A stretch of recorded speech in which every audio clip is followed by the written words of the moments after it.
This is the Planet Reigate podcast. Hello Planeteers, this is Peter Stewart with the show exclusively, uniquely and proudly about the hills, the high streets and the heaths of the Planet Reigate area. And it's episode 48 for Saturday the 10th of August 2024. And this week, this is how we're reflecting and celebrating our love of life around here.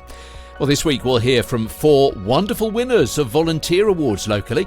Yeah, they give up their free time to help others in our local communities and are all winners of the Reigate and Banstead Borough Council recognition certificates.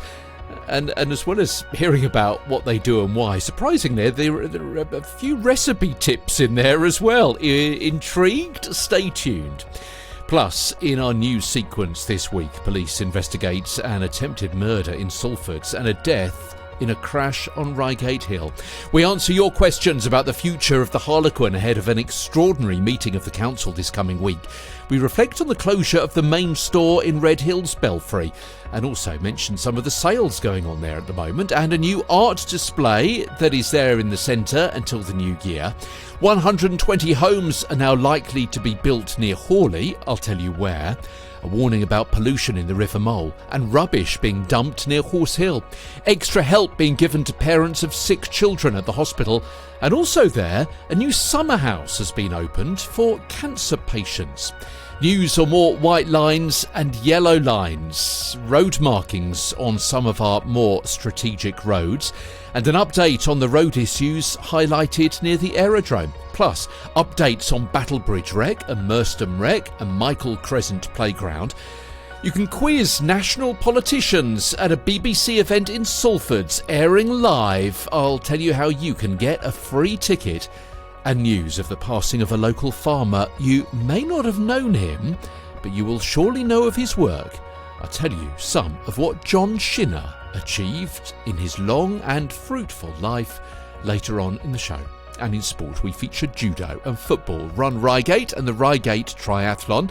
Plus, of course, we have the Good Time Guide of events across the area across the week ahead. Planet Reigate Stars features a lost toy bus and our 60-second soundscape. Before we go, This is the Planet Reigate podcast.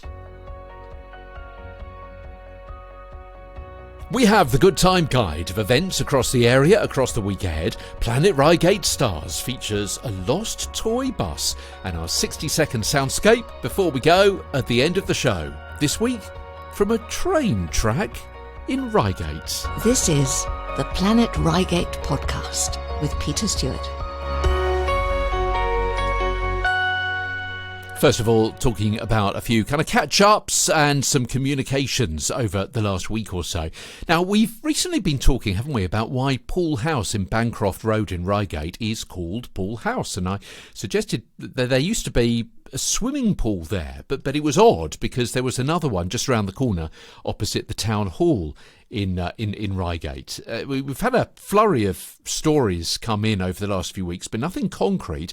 Now, this week I was sent a link to a social media page. Now, forgive me, I try and be across email and 3 social media accounts, Facebook and Twitter X and Instagram as well, but I'm so sorry, I've actually lost who it was that sent me the link to this mention on a group called Memories of Redhill Reigate. So they said back in 2021 with a picture, this is the pool at Poole House. Babs says, I swam there in the late 1940s, but it was never very popular because there wasn't much sun and the leaves from the trees used to fall in the water. Ugh, that doesn't sound much fun, does it?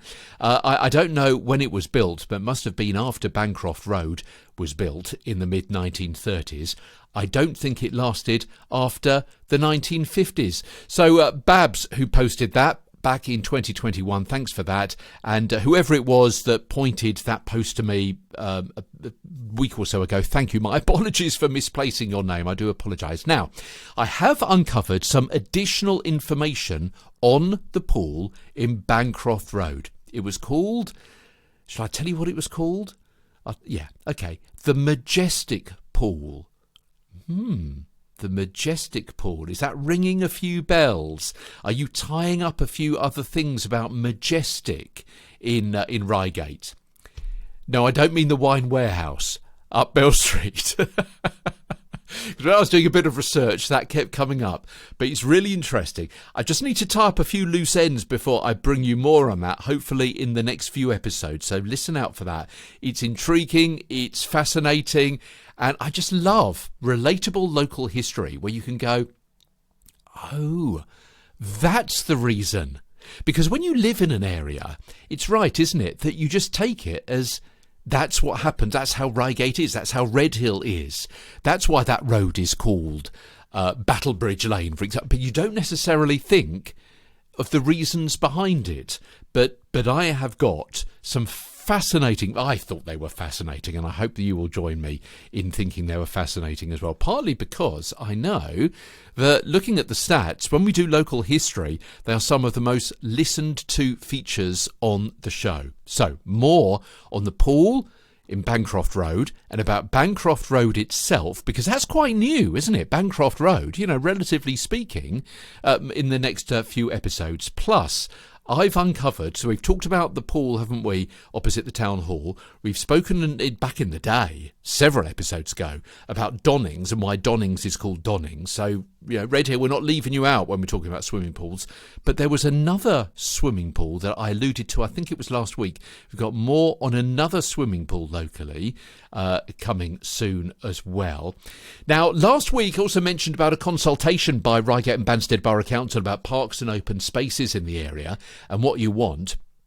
Well, Sarah said, talking to a friend this weekend about Memorial Park and how much more could happen there.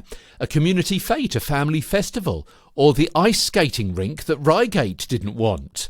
Yeah, back in the day. Few years ago now, Kerry said there was a really lovely festival at Memorial Park back in 2019, but nothing since, unfortunately. And then she went on, there used to also be a Redhill Beer Festival held in the park, but I think that's the one that now takes place in a hall in Merstham. Michelle said, I believe a lot of the issues are to do with the expense involved in fronting the cost of additional police and licensing that is required to host an event in a public place. And Natty said, there used to be a free music festival in the summer. It was a long time ago, but great fun. So great to read all your thoughts and memories about Memorial Park. Now, that does kind of hint, doesn't it, on what other things go on in Redhill.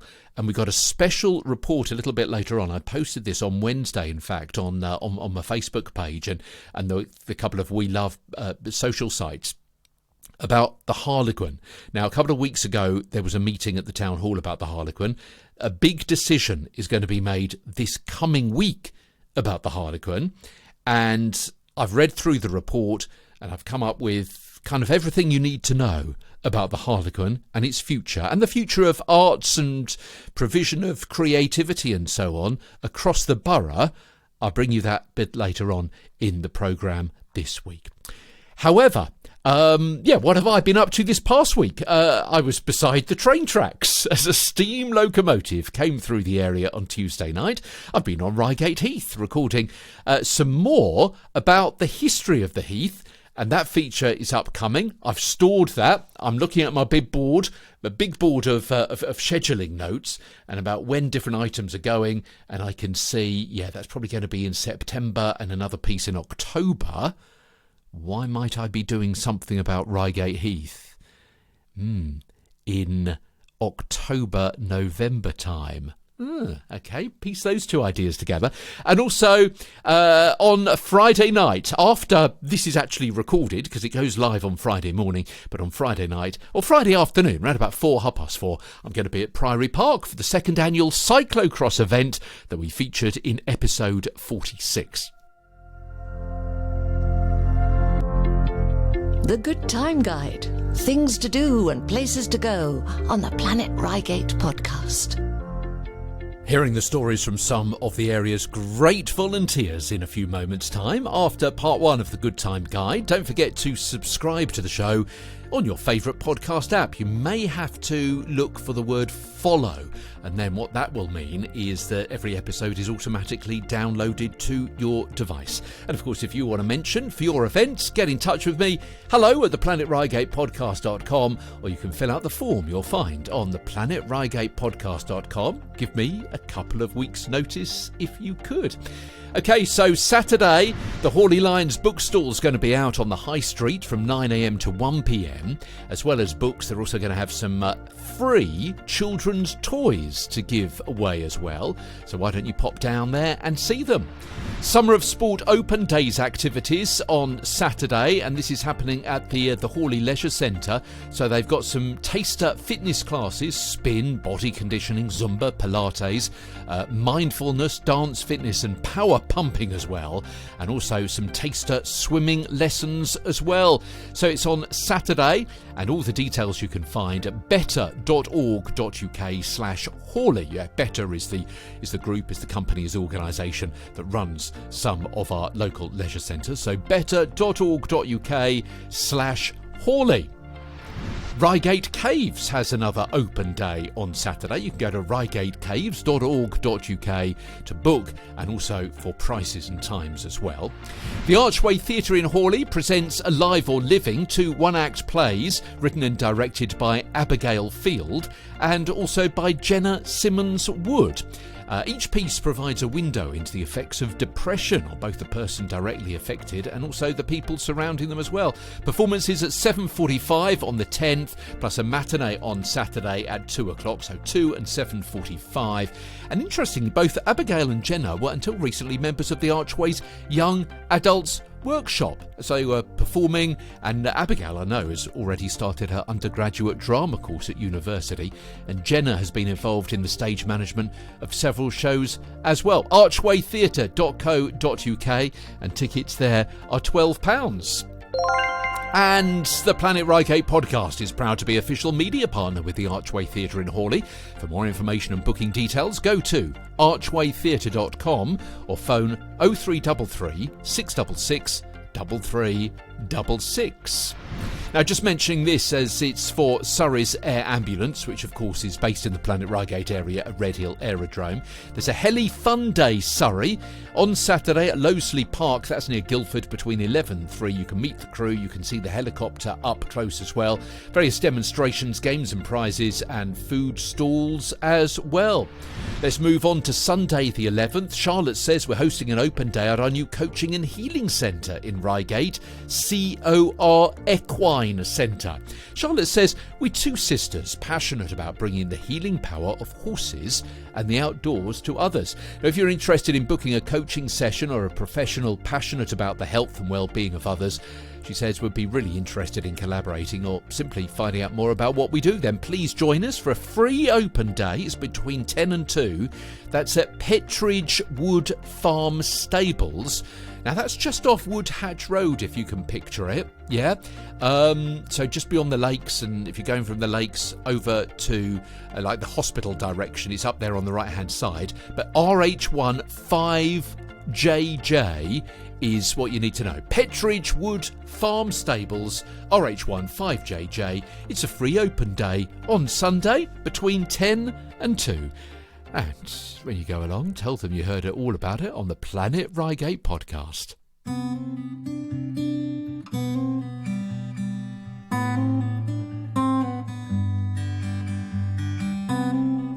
We're so lucky, aren't we, in the area, because we've got so many people doing great things for other people. I mean, I mention people like this every single week in our Planet Reigate Star feature.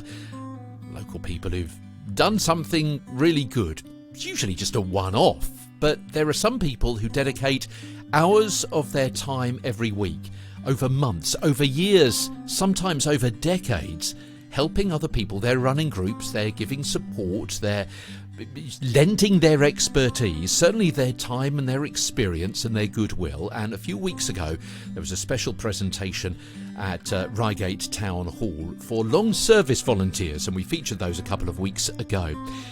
And more recently, there was another ceremony for people who've been volunteering, but not quite as long as some of those other guys, for 40, 50 years, some of them. And this week, we're featuring those other recipients of volunteer awards. They get a special certificate, they get a badge as well. These are all sorts of people who've given up their free time to help others in our local communities. And we applaud them, quite literally actually, for what they've done to help the Planet Reigate area be an even better place to live. Mariam Sheikh Ibrahim. We are the first Muslim scout group in Reigate called Bethlehem. Muslim are a minority in Reigate and Banstead, and Christians are a minority in Gaza and Palestine. So we choose Bethlehem so we can make twinning between our group and scouts in Gaza and Bethlehem as well. Fantastic. I haven't heard of you before, to my shame. How's it all going? When was it set up? It was informally set up 18 months from now, formally set up last term. We had a big opening ceremony attended by the deputy mayor for Ramadan, and I was amazed that everyone was asking about the fasting and how you break your fast, how you're praying, and the ceremony and the scouting make it easier to invite your friends. And we informed them how we break fast, how we do praying, how we do this. It was interesting for them, and it was interesting for us that they don't know about what we're doing, and it was really amazing. Because there's a lot of, I guess, misinformation through media, through social media and so on about Muslims and Christians as well. It kind of misunderstanding, isn't it? So getting together and sharing knowledge while you share food or share activities is a great way forward. Absolutely. We share lots of things together, so it was a high value of opportunity, of inclusivity and hearing each other and harmony. And that's what I love about Scouts, that we are all one and we are speaking about what's overlapping between our cultures. They loved our food, which is like global food from everywhere. Our Scout group is very, very, very different than all the Scouts in the area. It's lots of backgrounds, Nigerian, African, Syrian, Palestinian, Egyptian. We have lots of, so when the deputy mayor came, said this is an international food festival. This is like celebrating culture, and this is celebrating diversity in Reigate. So it's the place that minorities feel home and feel welcomed and feel better for the future and feel that they are here in the United Kingdom, are welcomed, which is very important to feel when vast majority of our kids unfortunately are facing bullying at school, and they have a safe space to speak about it. And absolutely we have to extend the thanks to St. Joseph Church, and we are gifted from St. Joseph 17th of Reigate and Chair Tony Brown the absolute support. We don't have such experience in leader. I was a scout in my country. I was like a cop and explorer, but I haven't been a leader before. 17th of Reigate extended all the training. 5th of Reigate just gave us the campsite. Everyone is welcoming us and everyone is supporting us with facilities, with campsites, with toys, with games, with support, with van riding, because we don't have the DL license. No one ever saved any energy or money or anything to support our group. So it's a very welcoming environment, and I'm pleased and honoured to be in this community. And congratulations for your award tonight. Thank you very much. I'm honoured to serve this community. It's amazing to be one of Reigate Banstead constituents, really. My name is Deborah Mead, and I volunteer with the Reigate Trust that has been going for 40 years now. We provide emotional support for people who've received a life-limiting diagnosis. In my present situation, I'm supporting a woman who's had a diagnosis of motor neurone disease and has had to manage going from being fully mobile and being able to communicate to having very little movement and very little communication. You're helping them emotionally to come to terms with their diagnosis, but also practically, I guess, as well, with things they might need, paperwork, and tying up affairs, for want of a better term. Support for the family as well. And I guess there's also a lot of people who don't have family. They didn't perhaps marry, or their partner has died, perhaps they didn't have children, or they're abroad. That's specifically why the trust was set up, to be there so that nobody really had to endure their final period and chapter in life without some emotional support to deal with the things that we all have to face when that time comes. So it's possibly less relevant to people who have very supportive families, but particularly for people who are isolated and maybe have mental health difficulties as well, or don't have a network of support. They may have family a long way away.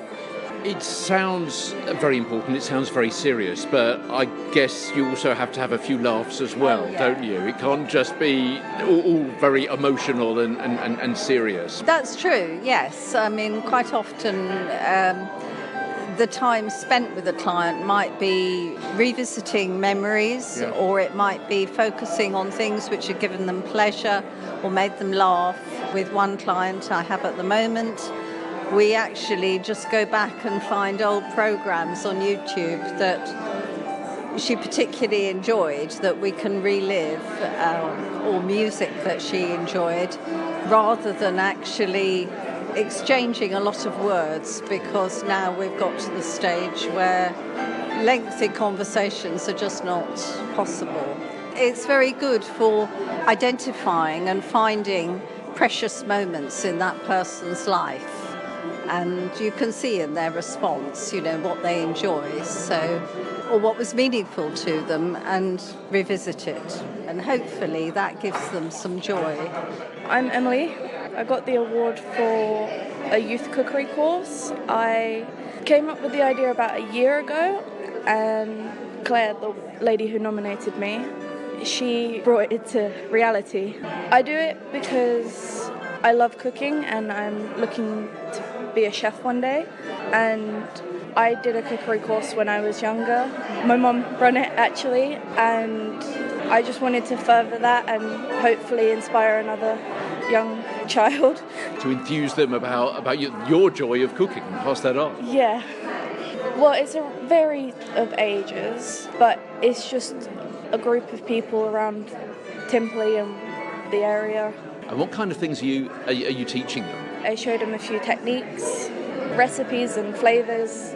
Okay, so what kind of flavours? What are you into? I quite enjoy Asian cuisine. We made things like katsu curry, my favourite dish, and salads, and showed them balanced meals. What is your tip for a great katsu curry then? Honey. Oh. It's a bit, no longer a secret, but it makes it sweet and balances the flavours more. What kind of honey? Because there's honey and there's honey, isn't there?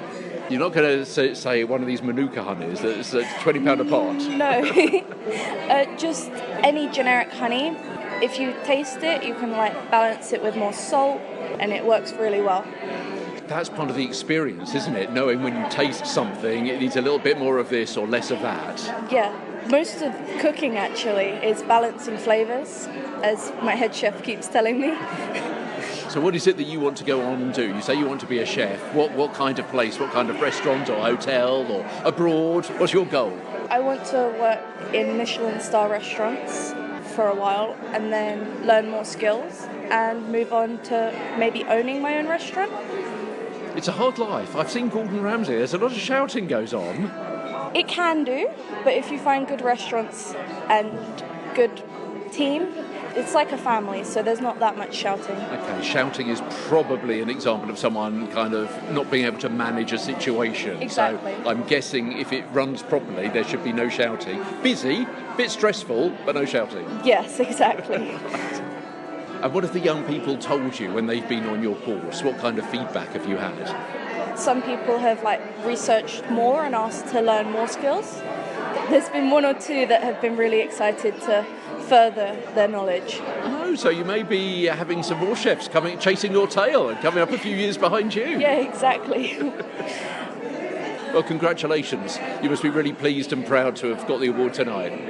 I am a bit shocked. I wasn't really prepared for it, but I'm very happy with it. My name is Frances Taylor, and I work alongside a lovely group of people in Aged Concern Merstham, and also Live at Home, or MHA. They're another gorgeous lot of people, and I suppose what I get out of it is what you give, I get back. You know, some of the clients at Aged Concern, they're lonely, so you stop and have a little chat with them, or they might have a little worry and they'll offload it to you. And if you can listen, sometimes that's all what some of these people want, just to listen. The centre manager, she just says, can you do this today? We're really short today, because always short of volunteers. And then the Live at Home, I'm more of a driver My mum was live at home, and it used to give me a Wednesday off.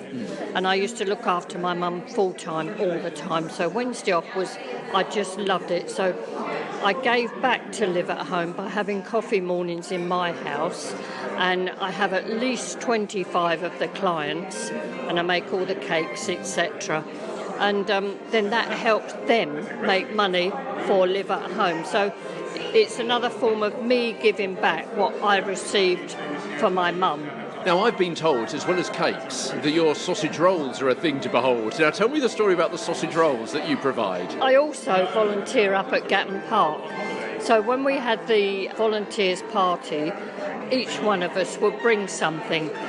And there was a gentleman who said, I'm making a sausage meat plat.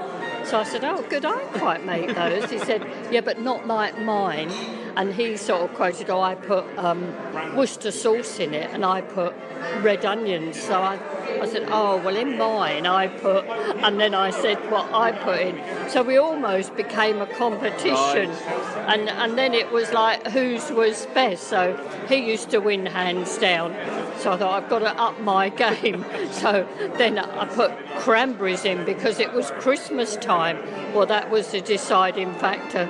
So sausage rolls with a few cranberries is what makes it.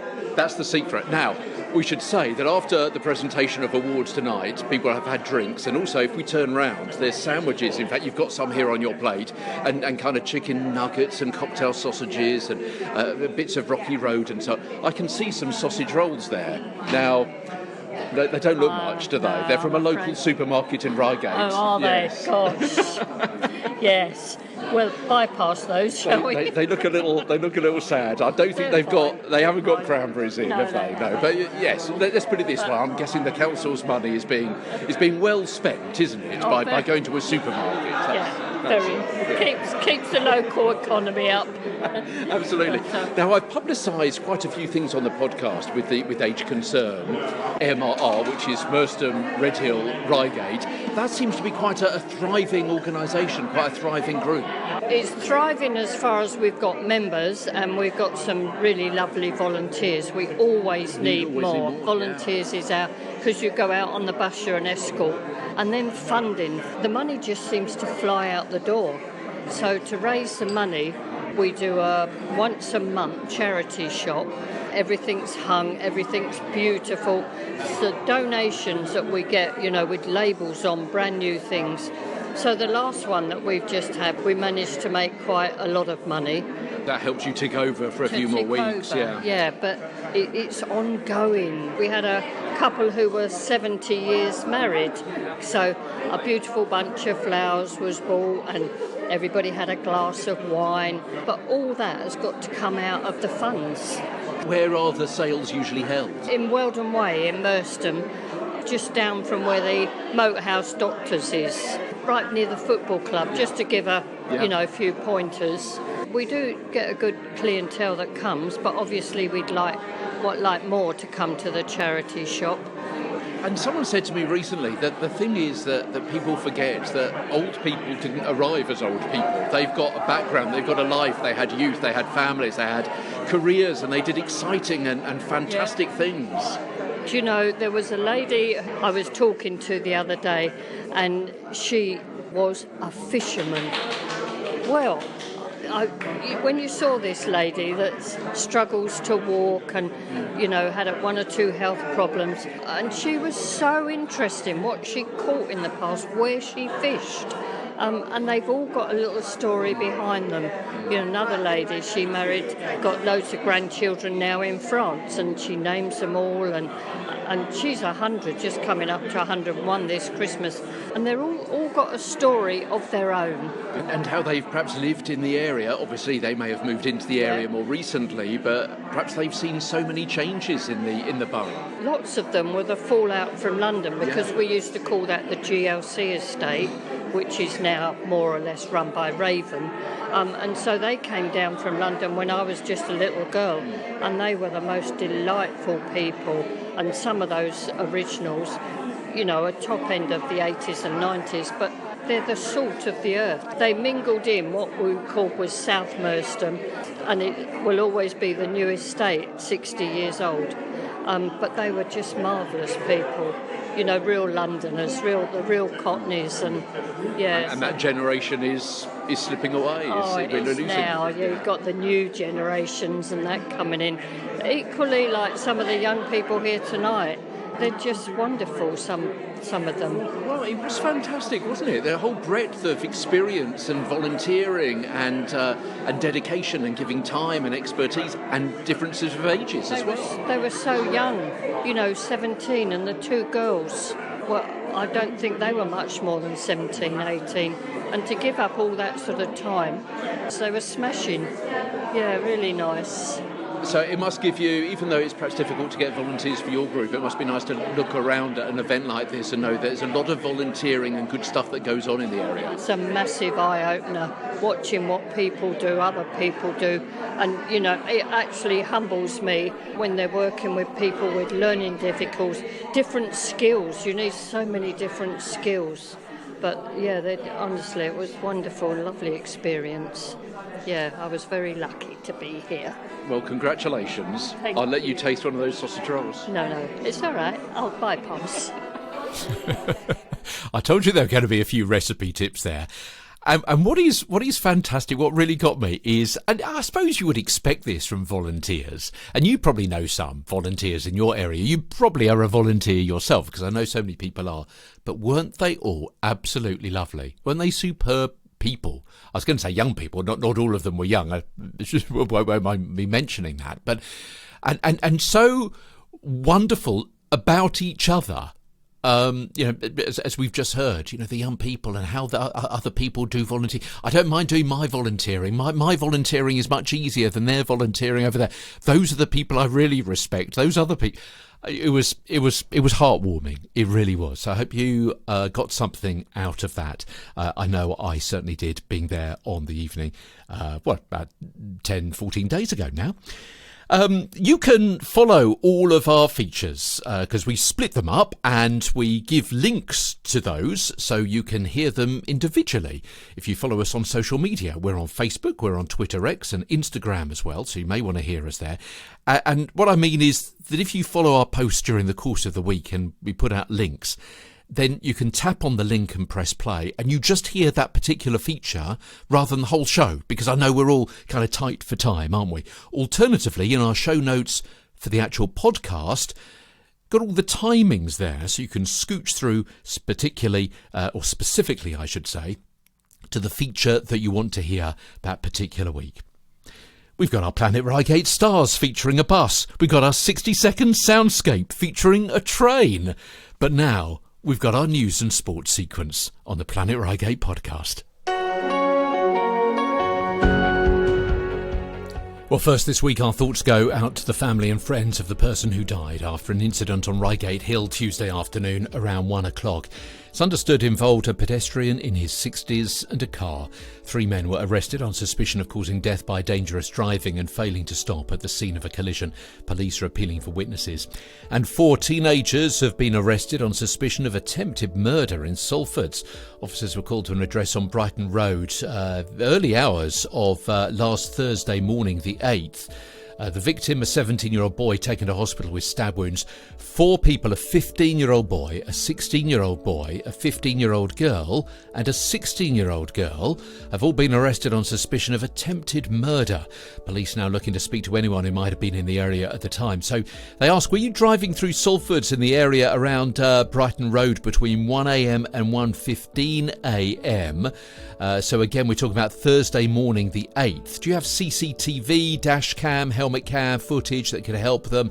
Particularly looking to speak to a taxi driver who police reckon might have witnessed all or part of an incident. If that's you or you know who it might be, please get in touch. Obviously, a lot of taxi drivers in this neck of the woods because obviously not far from Gatwick and also London as well. If you've got any information, please get in touch with police. Okay, let's move on to some other stories and the latest on the Harlequin. Your questions answered now. Almost all staff are likely to be laid off at the Harlequin. No Christmas pantomime.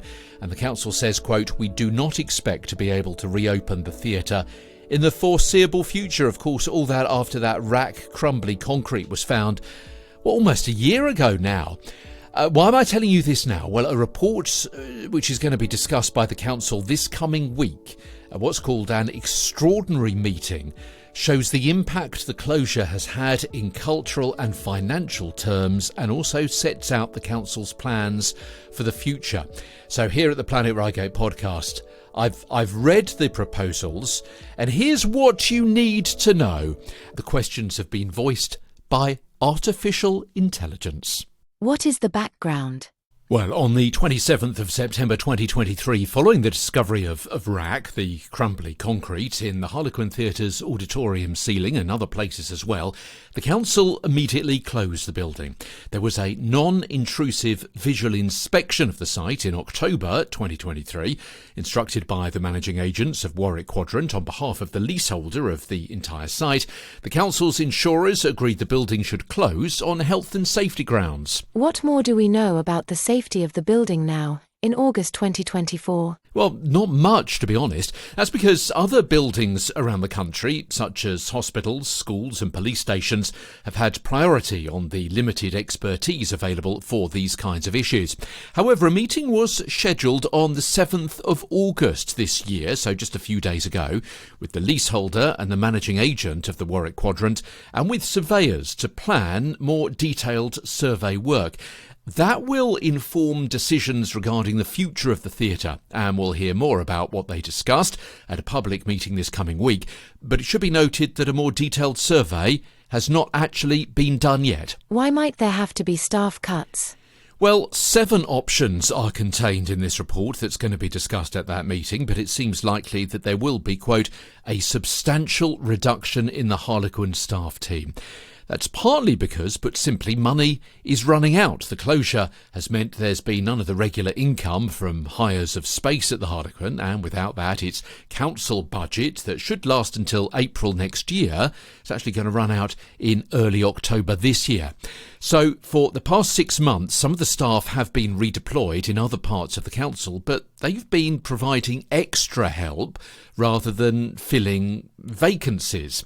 And the report says, quote, it is considered unreasonable to continue to maintain a full workforce while being unable to provide the full community benefit, and so there could be a cut of the Harlequin team to 2 or maybe 3 staff. So how many staff might lose their jobs? Well, currently there are 17 members of contracted staff, although not all of them are full-time. There are about 25 what they call casual staff and 6 vacancies. Now, cuts in this kind of situation are usually calculated after considering total number of hours worked rather than actual posts. Staff and unions are already being consulted, and retraining and other support will be offered. Our thoughts, obviously, go out to those affected at this difficult time.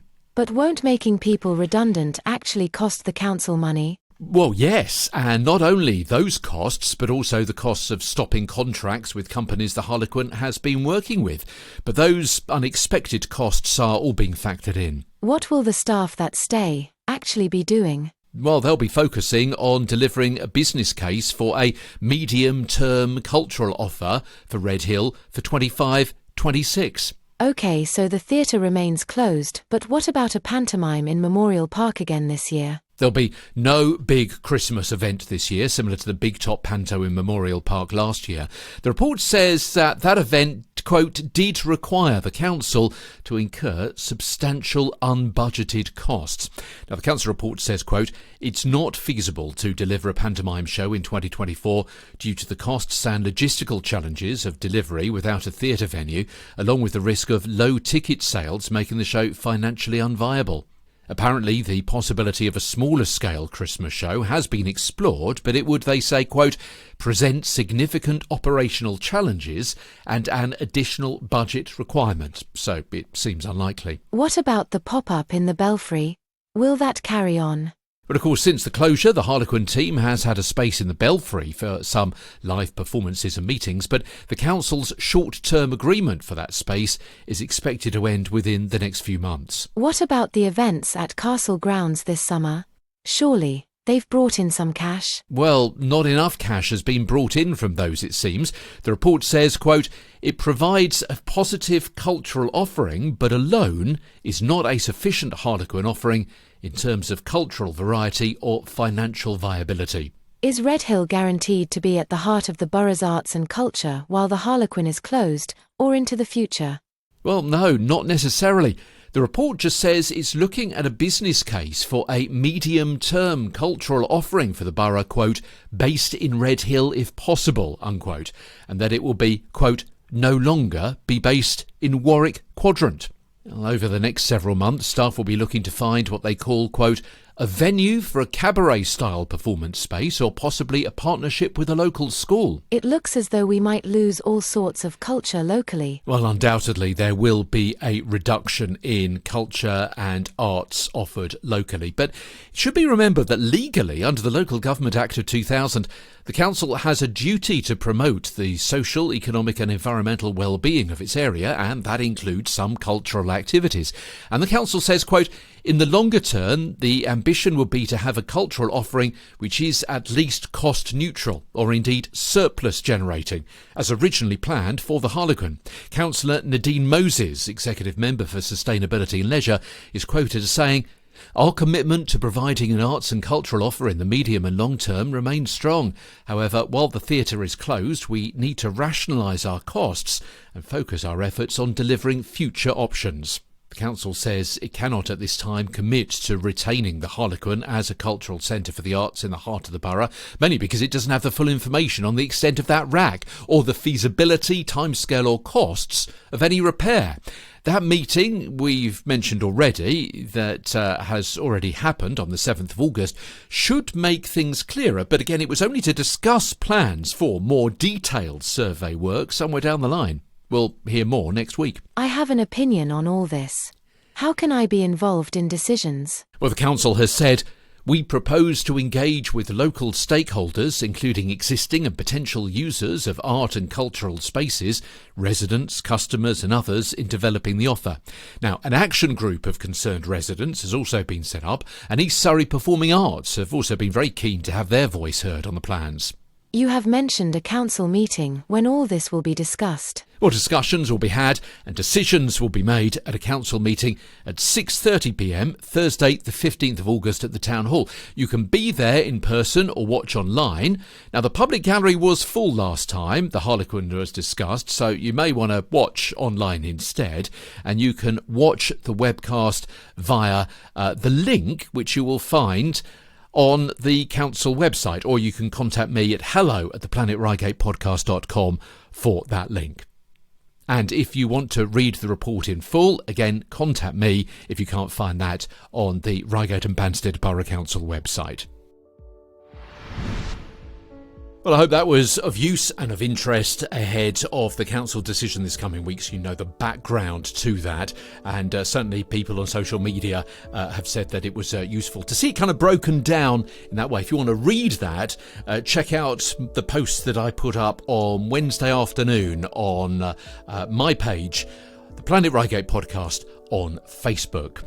Well, as well as jobs going among Harlequin staff, we should also bear a thought, of course, for those at Marks and Spencer's in Redhill, where the last day of trading is tomorrow, Saturday the 10th. Yeah, the store's been at the Belfry since it opened, but a decision was made by M&S head office to close down all medium-sized stores. That's despite the store in Redhill having increased footfall, as indeed the overall Belfry does, bucking the national trend. The nearby store in Crawley has also closed.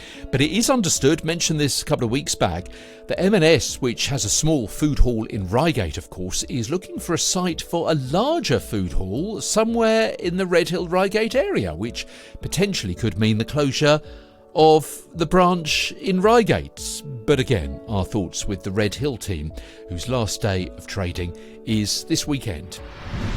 Outline planning permission for a new 120 home development at the edge of Hawley has been granted by the local council. The 12.5 hectare site next to Smallfield, north of Plough Road and east of Meadow View, is currently deemed agricultural land. So you have some idea of where that is. If you're heading out of Redhill down to Salfords, left on Honeycrock Lane under the motorway, turn right down to Smallfield, and the land we're talking about is just opposite Smallfield Football Club. The decision comes a year and a half after an application was first received and despite more than 100 letters of objection. Now, there's been a number of conditions that have been applied to the content, which must be met at a later stage. It includes reference to the site's appearance, scale, layout, drainage and other ecological safeguarding considerations. And chief among concerns raised by local residents and those connected to the area were issues related to school, doctor, dentist and nursery places, as well as the loss of green space and the risk of flooding as well. You can read more about that on Get Surrey. A local water expert has warned people to stay out of the River Mole after recording high levels of pollution. Dr. Jess Newman is an expert in flooding and hydrology at the University of Reading. She's done water readings and said the levels of phosphates are, quote, off the scale and, quote, it's really not a very good place to be hanging around or swimming in. Thames Water say although all storm discharges were unacceptable, the sewage system was historically designed to work in this way to prevent sewage backing up into people's homes. But Dr. Jess Newman says also high levels of coliforms, that's bacteria which can include E. coli. She is warning people to avoid getting in the water, certainly avoid getting water in their mouths to clean any wounds. Thames Water says, quote, we have clear and deliverable plans to upgrade 250 of our sites across the region to increase treatment capacity and reduce the number of storm discharges. And it also goes on to say in a statement, farming industry, road runoff, wildlife and increasingly extreme weather also plays a role in river health. If only there was a group, an organisation that kind of had an overview of water. There is. It's called the Environment Agency. It said regulation of the water industry to protect the environment is one of its top priorities and explained that it's recruiting more staff and using data-driven analytics to map discharges so it can quickly direct specialist officers, and water company inspections will be increased as well.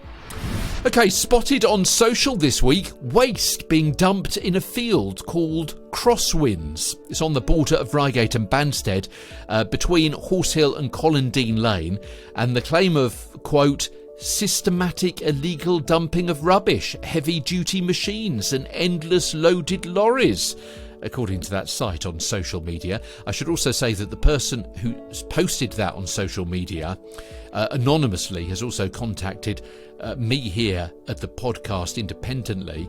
The location just up the road from that controversial oil site in Horsehill, and that poster saying residents have repeatedly reported it over a period of a month. So I got in touch with Reigate and Banstead Borough Council and they told me, quote, the Borough Council is aware of the situation at this site and we're liaising with relevant partners. The matter comes under Surrey County Council's jurisdiction as it's a waste transfer activity, and the County Council served enforcement notices on this land back in 2021 and has been notified of this additional activity. Quote, we understand the Environment Agency and Surrey Police have also been made aware. Parents of children admitted to East Surrey Hospital are going to be given access to hot, nutritious meals. Yeah, but up until now, if you take your child into hospital and they are given a meal, you've got to sit there going hungry, or nip up to the cafe or the stall there and get yourself some sandwiches.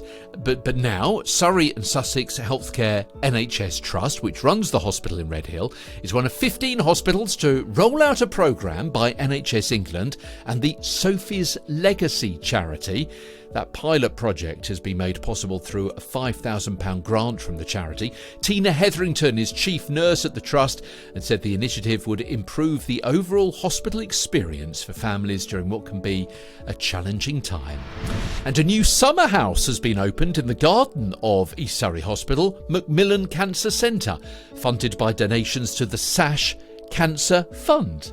SASH is Surrey and Sussex Healthcare, yeah, so for East Surrey and also some other health provisions which go into Sussex as well. It's a quiet space to sit for people who need to stay out of direct sunlight. Yeah, good point. Or just need a quiet, sheltered way to enjoy the Cancer Centre garden. It was a real team effort, apparently, from cancer centre users, businesses and individuals who raised or donated the money. Let's hear from Nikki Vanner. She's lead cancer nurse at the hospital, chatting to the head of the SASH charity, Andrew Bickerdike. Hello Planet Reigate. So it's Andrew here at SASH Charity at East Surrey Hospital, and we're at the opening of the Cancer Centre Summer House in the garden of the East Surrey Hospital Macmillan Cancer Centre. I'm just chatting to Nikki, who is our lead cancer nurse, and we thought we'd say hello to Planet Reigate. Hello Planet Reigate. So Nikki, can you tell us a bit about what the summer house is all about? Yes, well this all came about following the opening of our Macmillan Centre, and we realised with all these patients that were coming through the door, actually we were really keen to utilise the outdoor space a little bit more. We've got this most amazing garden, and we realised with our cancer patients, the treatments that they have to be very careful to protect themselves from the sun and things, and with our increasingly hot summers, we really wanted a space where they could sit, enjoy the space and have some time to themselves and appreciate where we are. We've had grants from people like Gatwick Airport, for example, and also from Macmillan, and then there's just people that have done the most incredible things to raise money for this. It is phenomenal, and it is sort of quite mind-blowing in some ways, and it's lovely to know that the work that we do is appreciated, but to have a summer house provided, fully funded, and just hearing what people have done, so going on triathlons. I've just met the lady who's done this triathlon, and you know, she was blushing almost. You know, they don't want any acknowledgement really, but they just wanted to do something as a thank you. I've met a husband of a wife who was diagnosed and treated with us. He wrote a book, half is therapy for him, to help him sort of get through, you know, the journey that they were on, and then has donated, you know, money from that to us, and I can't tell you how grateful we are. Thanks so much, Nikki. Yeah, we really are. So thank you, Planet Reigate. We just wanted to say hello. If anyone would like to know more about what we're up to at the hospital, do have a look at sashcharity.org. We're the hospital charity up here at East Surrey, and we'd love to hear from you. Andrew, thank you very much indeed, and congratulations to everyone who's been involved with that new summer house at East Surrey Hospital. Nearly £2 million is going to be spent this year on improving road markings across the county. Surrey County Council at Woodhatch saying over 100 roads will be improved to help prevent potholes. And the programme of work will see white and yellow road markings refreshed on roads across the county, with busy roads and those most in need of refreshing being prioritised.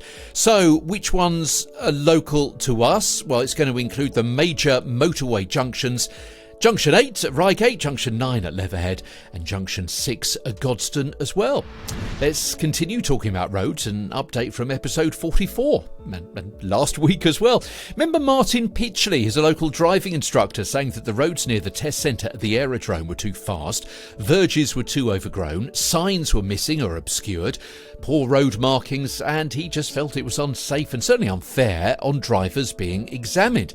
Now, as I say, an update. Martin wrote to me saying that he went around with a council worker last Friday and has got back to me in the past week saying, "My meeting went very well and most of the issues were agreed with the council, apart from a few, but I'm going to persist in chasing those." And he went on, "Although it is up to the council to be notified by people to make them aware of problems, a lot of these problems have existed for over 6 months. And the other matter, I would just like the speed reduced on that sharp, dangerous bend in that area." But he says, one step at a time, but progress is good. And Martin went on to say, "I'm still very grateful to you in covering such an important issue on your show. All these matters are so important to keep them in the limelight. Your show is a great one. I heard about it from some of my students, and now I passed it on to everyone. And some didn't know either." So Martin, thank you very much indeed. Thanks for spreading the word, and I wondered why there was a particular spike recently in my listening numbers. So Martin, really appreciate for spreading the word and for doing what you're doing to help keep our roads safer. The installation of a new junior football pitch at Battlebridge Rec in Merstham is now complete.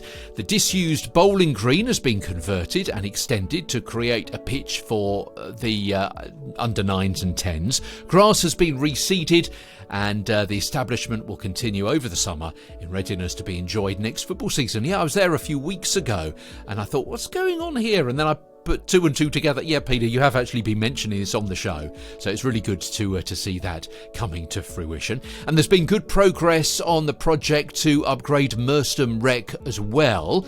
Over the last few weeks, if you've been down there, you'll have seen the pavilion foundations being excavated and the concrete being poured for its base, the installation of curbs to the new play area and paths as well, and more excavation works to create drainage ditches. And over the next few weeks, the contractors will put in the pavilion floor, the surface entrances and drainage, start building the pavilion walls, continue with the footpath and the construction of those drainage ditches. I think they're called swales, aren't they? Something I only learned recently. And you can kind of watch the progress as all that takes shape over the next few weeks. So that's what's happening at Battlebridge Lane and Merstham as well. To Hawley Town Council saying the majority of the playground refurb works have been completed at Michael Crescent Playground. The new playground was made possible by a grant from Reigate and Banstead Council. They say we're going to be having an official opening in a couple of weeks' time, but for now, the park is open for everyone to enjoy yourselves over the summer. Okay, mentioned the Belfry, didn't we, a few minutes ago with the closure of the Marks and Spencers. Reigate Photographic Society have got a new exhibition at the Belfry. It's their side entrance. It's been changed. It's going to be up there for the next 6 months, so feel free to take a look next time you're there. They say we also meet at the Community Centre in Reigate every Monday night at 8 o'clock from September to May. All photographers, old and new, are always welcome. ReigatePhotosoc.com. ReigatePhotosoc.com if you want to learn more. And if you want to hear more about the Society, you can do that by going all the way back to episode 9 of the Planet Reigate podcast. So if it's on the ground floor, go right to the very end and then hang a left, and it's up there. It's up the... Is there a bit of a slope? There are certainly some steps, aren't there? You go up the side entrance. Well worth looking at. Maybe you're waiting for somebody to finish their shopping, or maybe you've got a cup of coffee or a sandwich or something, or maybe you've got a bit of time to kill in a lunch break. Well worth taking a look at that. Now, talking of which, sales going on at the Belfry at the moment. I've had a little look. You may be able to save yourself some money. New Look have a sale up to 60% off. Benson's for Beds have up to 50% off event. Tappy Carpets, 50% off carpets there. H&M have got a summer sale, and Trespass have got 60% off all stock there as well. Now, you know about BBC Radio 4 Any Questions? It's coming to Salfords. Yeah, Salfords and Sidlow Parish Council are going to be hosting. It's going to be at Salfords Village Hall on Honeycrock Lane. The panel's going to be discussing current affairs and hot topics, so that's going to be interesting. If you're thinking, well, hold on, weren't they there recently? Peter, I remember you telling me about this a couple of 3 months ago. Yeah, it was put on hold, wasn't it, because of the general election. But if you want to be part of broadcasting history, the first broadcast of Any Questions goes back to 1948. They visit different parts of the country each week. They got a panel of 4 speakers. There's usually someone local, isn't there? And then a couple of people, national politicians, and then someone perhaps from a university or a commentator, in some way a policy maker or a writer, something like that. And it's broadcast live on BBC Radio 4. You can bring along a question, you submit it to the panel on the night. So the doors open from 6:30 and it goes live at 8 o'clock, Friday the 27th of September. So what's that, about 7 weeks away now. The event is free, but you do need a ticket. You can't just rock up there on the night. You've got to pre-book a ticket. They're going to be available now, frankly, on a first-come, first-served basis. So you can apply for those. If you want to apply, you can contact Salfords and Sidlow Parish Council. If you can't get through to them, get in touch with me and I'll put you in touch with them. Okay, finally, I wanted to tell you about the news of the passing of John Shinner. Now, who was John? John was the guy behind Priory Farm. He's died earlier this summer, we're hearing this week, at the age of 94. Now, John, along with his wife Wendy, bought Priory Farm back in 1957 and was instrumental in its development over the past 67 years. They say his vision, dedication and tireless efforts have shaped Priory Farm into the thriving business it is today. John was more than just our founder, they say. He was a visionary, a leader and a mentor to many. His tireless efforts and passion have been the cornerstone of Priory Farm's success. His spirit and values will continue to inspire us in all the years to come. Yeah, you can explore more about John's remarkable legacy, his work, and explore the first 50 years of Priory Farm by going to the history pages on their website, prioryfarm.co.uk. Some great pictures and stories there. I was looking a little bit earlier on today. You know what? They were one of the first farms in the UK to diversify back in the 1960s. In the 1970s, they were selling pick-your-own strawberries for 10p a pound. Then, of course, the gradual decline of Pick Your Own, and then the rise instead of the farm shop and the cafe there. You can see the picture of the marriage of Pumpkin Man and Pumpkin Lady on site. And at one stage, apparently, they were growing 25 different crops. And also, you can learn about the start of the Farm Shop Food Festival there. Yeah, prioryfarm.co.uk. Them and us paying tribute to the life and the career of John Shinner, who sadly died early this summer at the grand old age of 94. This is the Planet Reigate podcast. The Belfry Shopping Centre, Redhill. Ditch the click for hassle-free local shopping in a welcoming environment. See, touch, smell and try before you buy, and speak to real people who can advise you. The Belfry Shopping Centre, Redhill. Woodlands Lettings, connecting landlords with tenants for over 20 years. If you have a property to let, pop into our office on Station Road by the Belfry main entrance for a coffee and a chat. Or call 01737 372 797. Planet Reigate Stars. Thanking local heroes who are out of this world. Yeah, and this week from Reigate. Incidentally, if you would like to talk to me about voiceovers or emceeing or hosting, maybe to be a facilitator or a judge, then get in touch. Hello at theplanetreigate.podcast.com. So Natalie wrote on socials, hello, we lost a small metal bus around 20 centimetres long in Priory Park Playground. If anyone finds it, can you let me know, please? Little one currently obsessed with his new bus. Many thanks. And we spotted that Lily replied, we saw it. We left it on the little slope behind the xylophone. And Natalie replied again, thank you. I went back this afternoon and I have found it. I now have a very happy little person at home. So Lily, you're the recipient of this week's Planet Reigate Sprinkle of Stardust. And in sport this week, the Maghera Tani Judo Club says, has watching the 2024 Paris Olympic Games so far inspired you or someone you know to try out an Olympic sport? Have a go and try judo. Yeah, to book a free trial with that club, which is governed by the British Judo Association, you can go to magheraTanijudo.com/trial. Let me spell that for you. MOGERATANI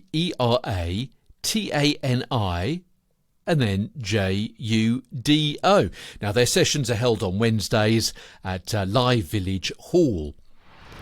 Run Series has some kids races. Yeah, they say we encourage our young runners to complete a cumulative half marathon, so 13.1 miles in total. It means they can complete 12 miles in advance of the event day in their own time, broken down as much as they like. They can finish on the event day with the final 1.1 miles, completing their own cumulative half marathon and claiming a well-earned medal.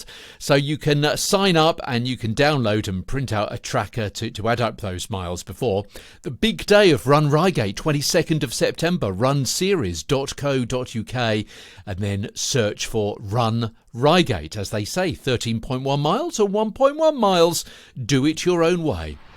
The Reigate Triathlon is Sunday the 8th of September over at Buckland Park. So if you've signed up for the tri, or maybe you're thinking of doing so, why not join, they say, our swim training sessions. They'll take place in the lagoon and the big lake and utilise the swim route, giving you first-hand experience ahead of the event.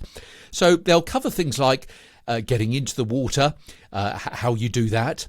For me, that will be slowly, and the start of the race, buoy turns, which strokes to use, how to transition between them, and tips on dealing with nerves as well. Now, the sessions are led by various coaches who and organisers who'll be able to answer your questions. Limited places available for the sessions, 7 to 8 p.m. on, let's look at some of these dates for you. Monday the 12th of August, Wednesday the 28th, and Wednesday the 4th of September. More details at theshack.co.uk. The shac.co.uk. And congratulations to Merstham Football Club, who were playing Wick Football Club last weekend, and they actually won 7-0, ladies and gentlemen, 7-0, which is absolutely fantastic. Let's hope that that is going to be replicated over the course of the rest of the season. Planet Reigate is the North Downs Way and the Pilgrims Way. And this is the Planet Reigate podcast. Just before we get into the Good Time Guide, let me remind you that in last week's episode, we heard from Henry down at Mercer's Lake and Aqua Sports there. Just to let you know some of their regular sessions that they run in the water down at Mercer's Lake. They have the fantastically named Ladies Who Launch, which, as you might expect, is dinghy sailing. Tuesdays, Thursdays, 12 till 2 for happy hour prices. They also have open water swim sessions there, Tuesdays, Thursdays, Saturdays and Sundays, various timings for that one. A kids club, Saturday mornings between 9:30 and 11:30 for 8 to 13-year-olds who have at least a level 1 qualification in sailing, windsurfing or paddling. Also, own equipment launch for sail sports and paddle sports, daily bookings for anyone level 1 and equivalent to go down and launch your own equipment. Everyone is welcome to take part in that, obviously considering those stipulations. Henry last week said it was a fantastic place, his office overlooking the lake, to see a sunset. Well, there's a sunrise, sup and paddle sports, Tuesdays to Saturdays, 7:30 to 9, and Sundays a little bit later, a bit of a lie-in on a Sunday, 8 to 9:30. Sunset happy hours, Wednesdays, Thursdays and Fridays, 6 till 8 p.m. Hire or launch your own craft at happy hour prices. And open tasters, 2-hour, 2-sport open tasters, perfect for individuals, couples, friends and families, and suitable for anyone aged 8+. So if you've got a family, if you've got some friends, if you're part of a couple, or maybe you're an individual, maybe you're an individual, you can go along there and have those open taster sessions, 2 hours, 2 sports, open taster sessions at Aqua Sports Company down at Mercer's Lake.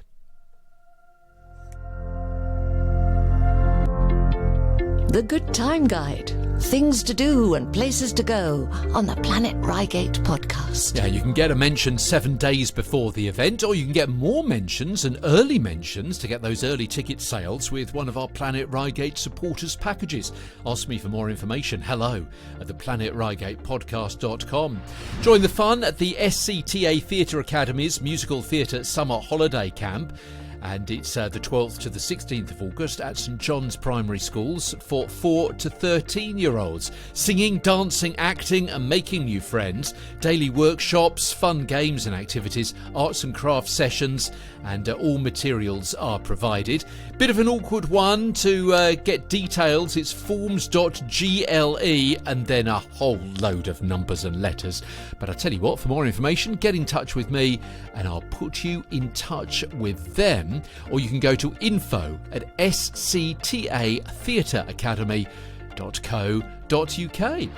Tuesday the 13th, Art Sparks Summer Holiday Art Club with a Treasure Island theme.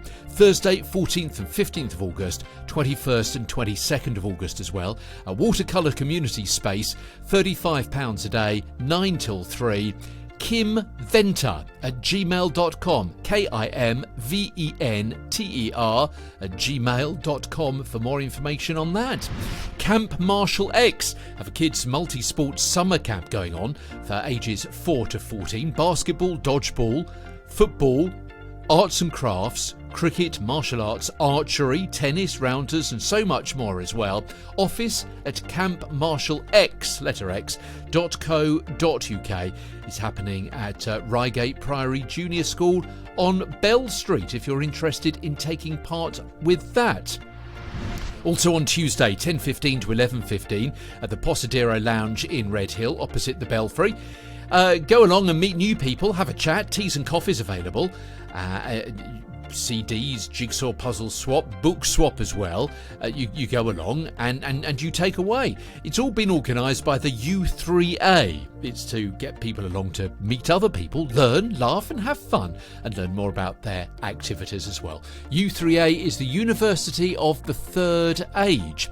And for more information on that, go to rru3a.org.uk. Reigate Redhill University 3H. Yeah, rru3a.org.uk. Would it be controversial to suggest that it's not Reigate Redhill for RR, it's Redhill Reigate? I don't know, just a thought. Friday the 16th of August. There's a day, Friday the 16th of August. It's one I always remember. The Surrey Hills National Landscape and Surrey Wildlife Trust have got a free event for local horse owners. Pasture management principles for large or small horses. And it's all sorts of things about maintaining good ground cover, reducing erosion, reducing the worm parasite burden of horses, controlling weeds, all sorts of things as well. And a light lunch will be provided too. The East Surrey workshop is the 16th of August, 9:30 till 3:30. They call it East Surrey. It actually happens. Hold on. It actually happens at Box Hill Village. So horses you're going to talk about, dragons you're going to dodge, and it's at Box Hill Village Hall. 16th of August, 9:30 till 3:30. FIPL at surreycc.gov.uk if you've got any questions on that one. Okay, let's move forward to next Saturday the 17th. Join us for a night of nostalgia, delicious food and dancing till the early hours. It's a naughty night. Yeah, it's been 24 years since Brittany did it again. The real Slim Shady was asked to stand up, and Craig David shared what he got up to over the last 7 days. Love that.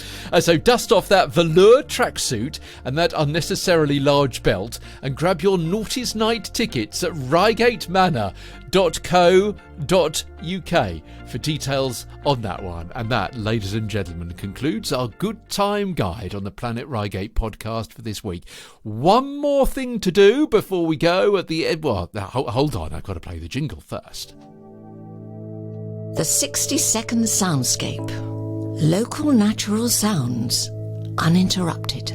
Before we go at the end of the show, let me take you back to Tuesday night on a bridge over a railway track in Reigate. Just before 9 o'clock on the evening of Tuesday the 6th of August, just by Reigate Lawn Tennis Club, just off Manor Road.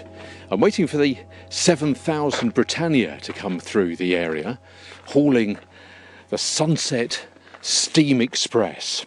So it left Victoria at 18:16 and then steamed through the London suburbs of West Brompton, Shepherd's Bush, Brentford, Feltham, and then beginning a steep climb through the Surrey Hills as the sun set. Chertsey around 7:30, Woking 8:15. Now it's on its way from Gomshall, due in Redhill, around about 9 o'clock, before onward travel to Purley, East Croydon, Streatham Common, Clapham Junction, and reaching London Victoria again at 10 tonight. So I'm on that kind of pedestrian bridge. It's actually a bit of a road bridge just here, and half a dozen other people here waiting as well, waiting for the scene. This is apparently a good place to come. A couple of other bridges either side, and of course the main Reigate station footbridge as well. I'm also thinking that maybe Betchworth Station might be a good place as well to watch this train come through. The website blurb for the journey says, often described as one of England's finest landscapes, the Surrey Hills stretch across the chalk North Downs. The grandeur and beauty of these hills embrace an amazing variety of countryside, from rolling chalk downs and flower-rich grasslands to acid heaths and woodlands. Bask in the sun-kissed beauty of these glorious surroundings while indulging in a harmonious blend of the finest champagne and fine dining, or indulge in drinks and snacks from our cocktail bar or buffet car. So that's what's happening on the train at the moment as it heads towards us here. The 7000 Britannia is a British Railways Standard Class 7 engine, alternatively known as the Britannia class, and the first of 55 to be built by British Railways in Crewe back in 1951, built mainly as an express passenger service between London and Norwich. Can reach speeds up to 100 miles an hour. And for many years, this is something you need to look out for if you see the train come through the area again, either this summer or in subsequent years. The cab roof is painted white, and it's to commemorate her pulling the funeral train of King George VI from Sandringham to London back in 1952. And then after 15 years of service, in May 1966, Britannia was retired and spent some time at Preserved Railways, then returned to the national network between 1991 and 1997, and then the locomotive was withdrawn for a complete overhaul. And then in 2010, Britannia was steamed once more, and 2011 marked the locomotive's return to the main line after a 14-year absence. One of her most important roles, Britannia hauled the Royal Train from Preston to Wakefield in January 2012. One of the people here waiting on the bridge got an app which shows whereabouts the Britannia is at the moment, just past Dorking Deepdene apparently, so it won't be long. I hope he gives us a whistle. Let's see.